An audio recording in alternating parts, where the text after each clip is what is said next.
入学就用拳击成为校霸的男人，现在却沦落到谁都打不过的境地。十分不甘心的具和俊极度渴望变强，为此他竟然主动请缨去拦截北高强大的干部。虽然几乎所有人都不看好具和俊，但金秀贤相信他是可以做到的，因为金秀贤在得到10000 PT 后，再次开启了卡牌自助餐，然后他就看到了可以将组员觉醒状态回到上一阶段的卡牌，因此具和俊的潜力从超越变回了觉醒状态。而独自拦截北高所有干部的他，如果没有变成残废，那么就将成为新的传说。战斗很快就打响了，五大挥拳的具和俊只有一个念头，那就是一定要赢，他不愿也不会再输了。具和俊明白自己要更加进步，必须要持续不断的进步才行，这样才不会再次被淘汰。北高排名6的洪志光很快得到消息，具和俊正在无差别攻击北高的地盘，再这样下去，具和俊就会妨碍到其他干部的进度。洪志光顿时感到有趣，他要来亲自解决了。然而已经没那个必要了，因为具和俊要先解决他之后再继续。既然如此，洪志光也不用辛苦去找具和俊了。他很好奇，连柳时京都没打赢的具和俊，真的觉得自己能独自拦住北高所有的干部吗？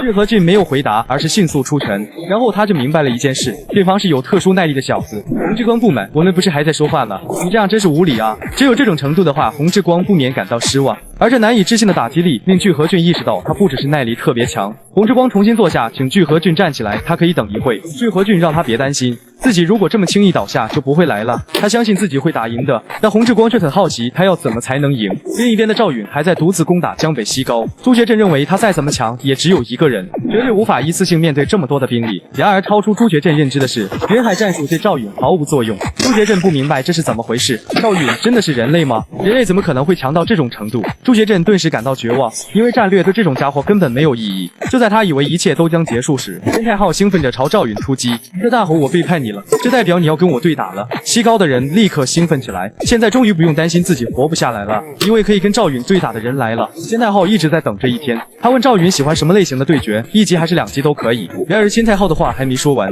就被赵允1级打得倒插进地里，西高的人顿时懵逼了。如此一来，天太昊看出赵允是喜欢1级的类型，那么接下来该换他了。天太昊兴奋于又可以打一场完美的仗了，他的全力开始爆发，每一击都蕴含恐怖的打击力。天太昊让赵允秀出真正的实力吧，他知道赵允现在只是在敷衍自己。既然天太昊怎么想看的话，那么赵允就如他所愿了。随着赵允卡片技能的发动，天太昊瞬间倒飞出去，狠狠砸在墙上。西高的人彻底傻眼了，因为天太昊大人连1分钟都没撑住，他没想到自己竟然跟赵允差了这么多，他从没遇到过这种家伙。早知如此，天太昊就早点背叛赵允了。而他拖延的这些时间也很重要，因为金秀贤的权谋术数技能使用成功了，可以让对方能力值在短时间内暴跌，并且无法用卡牌解除。既然赵允这么看不起江北西高，那么金秀贤就要带着西高干部队开始解决赵允的行动。现在金秀贤终于看得到了，赵允经过大幅下降的能力值。另一边的具和俊一定要赢，因为他有必须要打赢的人，至少在那之前他不想输。洪志光不满道，看来您真的很瞧不起我，那么他请具和俊先生开始吧，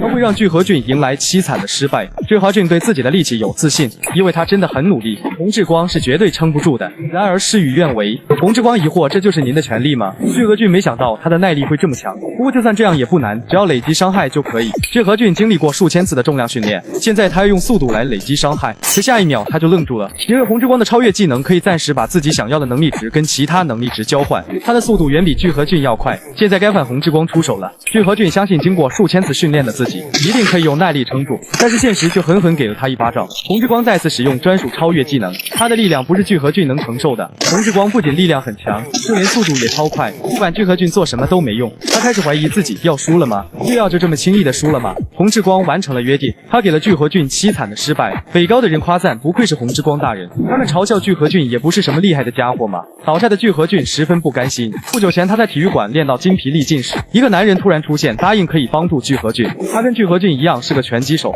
在具和俊的疑问中，来人说出自己是金城汤匙李振成。任务弹窗提示具和俊的潜力开始与极限搏斗。随后具和俊再次完成了超越，可任务弹窗却再次发出警告，具和俊的潜力再一次剧烈摇动。最终具和俊竟然开启了境界之路，他让洪志光再来试试吧。这次洪志光就暴怒着，全力出手。北高的人惊讶洪志光大人为什么突然这么激动，实际上洪志光明白刚才差点就危险了，因为赵允对他说过那个状态，他差点因为松懈被打败了。洪志光让其他人把这家伙清掉吧，至于他还要去别的地方。此时的赵允正在面对西高干部的围攻，而令韩在和难以置信的是，赵允在一瞬间就解决了3个人，并且更令人惊讶的是，赵允打出了拳击，还有泰拳以及摔跤，他竟然使用了所有格斗技术。韩在和惊讶，这真的有可能吗？金太昊怒吼，我们再来玩一场吧。柳时京迅速从身后锁住了赵允，就在他猛地发力想进行背摔时，赵允却轻松挣脱了束缚。柳时京的摔跤对他毫无作用。金秀贤明白时间越久对西高越不利，必须要在赵允的部下到达之前结束。就在这时，洪志光突然出现在战场，他向赵允大人说明了那个状况。金秀贤不明白他是怎么来的，以洪志光离这里的距离，根本不可能这么快就到。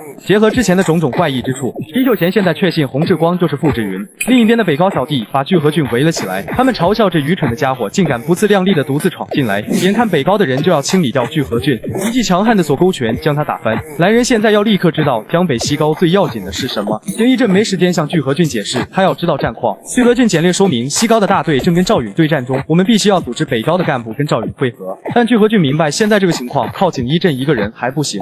景义镇奇怪，谁说我是一个人的？从现在开始，318人的景义镇部队宣布参战。消息很快就传到了江北西高，景义镇部队出现救下了聚合郡。现在景义镇带着他的318名个人兵力去拦截北高的干部了。张志赫明白景义镇部队并不能对付北高全部的干部，但可以拖延时间。现在只能希望主军尽快解决掉赵允。程一天跟罗有谦也赶到了战场支援，而因为现在要同时对付赵允跟洪志光，西高的干部必须要分成2部分。但赵允却感到郁闷，他不明白敌人怎么感觉不出力量的差异呢？赵允让洪志光退到一边吧，自己一个人上就足够了。金太昊感觉赵允还真是傲慢啊，但赵允却不这么认为。他奇怪做得到的事为什么会被称作傲慢呢？金秀贤趁机使用菲律宾魔杖偷袭，可赵允也拥有守护盛宴，昏迷盛宴他也同样拥有。金秀贤立刻被禁止行动3秒钟。赵允紧接着用跆拳道逼出了金秀贤的恢复斗，柳时京趁机抱住了他的左腿，江时也立刻抱住了赵允的右腿。罗有谦紧接着打出赵魏元祖刺踢，可赵允却用急针空手道挡住了，他随意的把抱住自己的2个人举了起来，然后锦衣击就终结了他们。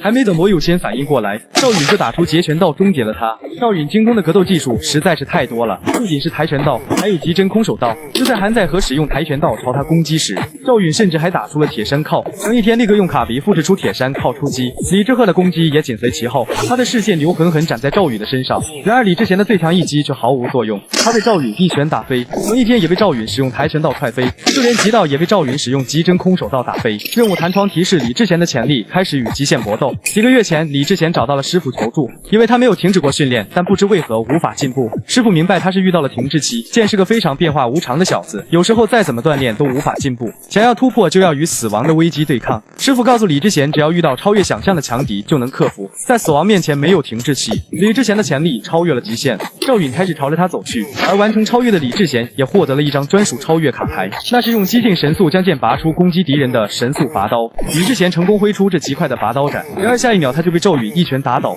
洪志光表示，赵允大人您辛苦了，竟然可以独自打败所有人。现在赵允终于可以实现第一个目标，那就是吸收金秀贤。就在赵允即将抓住金秀贤时，在洪志光惊讶的目光中，金秀贤率先抓住了赵允，他一直都在等待这一刻。金秀贤在卡牌自助餐里买了专门针对赵允的卡牌，一张是可以短暂停止对方行动的束缚卡牌，还有一张是可以指定对方一张卡牌禁用的禁止卡牌。赵允在这最后时候不该松懈的，金秀贤成功束缚住了他，并且指定禁止赵允的汲取魔力技能。可任务弹窗却提示失败了，因为对方并没有汲取魔力卡牌。赵允冷冷问金秀贤，现在知道了吗？他的吸星大法可以吸收对方的能力值与生命力来永久提升自己的能力值，并且可以对非常强的敌人使用。现在赵允问金秀贤，明白姜世灿是怎么变成那样的吗？他已经开始对金秀贤使用吸星大法。